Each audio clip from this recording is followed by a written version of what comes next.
Recent events on the southern front demonstrate a constant increase in the pace of the AFU's advance. The key point is not even the liberated territory, the access to the Dragon's Teeth, and in some places even beyond them, but the chaos with which the enemy forces began to transfer units not from the operational reserve or from neighboring groups, but from the eastern theater of military operations, in the area of Swatoway and Kupinsk, where the enemy is on the offensive. Pulling out significant reserves from there looks very interesting, given the logistics and time costs for this, the risks of defeat during the accumulation and deployment in a completely different direction. Russia is failing in its offensive in the east, where the enemy's main plan was to pull back significant AFU reserves and prevent them from being used in the south.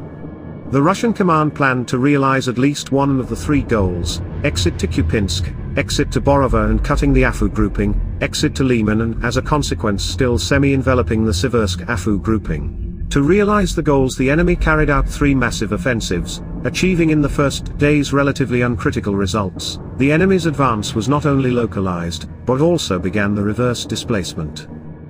At Swatoway, for example, the enemy's 4th Panzer Division suffered its heaviest defeat in history.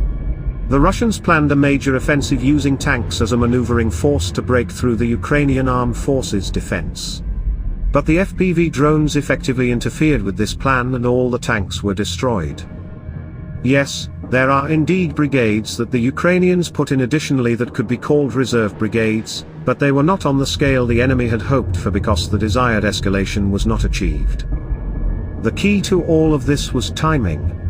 The enemy forces had to realize at least one of the listed objectives before the AFU came out to the main defense lines in the south.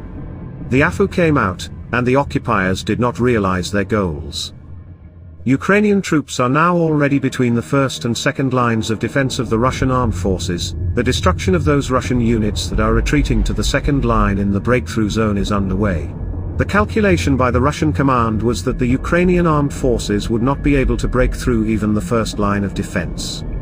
Therefore, approximately 60% of the time and resources were allocated to fortify this line, while the second and third lines received about 20% each. In this regard, we can expect that the forcing of the second line will be faster than the first. The occupiers are now bringing reinforcements to the breakthrough area, but sooner or later these reserves will be exhausted. Therefore, the transfer of Russian paratroopers from the east is caused not only by the brewing southern crisis of the enemy, but also by the strategic failure of the Russian command. Currently, the occupiers are losing primarily in terms of time. To simplify, the Ukrainians are moving in the south faster than the enemy could give them a problem in the east, even though it costs titanic efforts for the Ukrainian defense forces. Why titanic?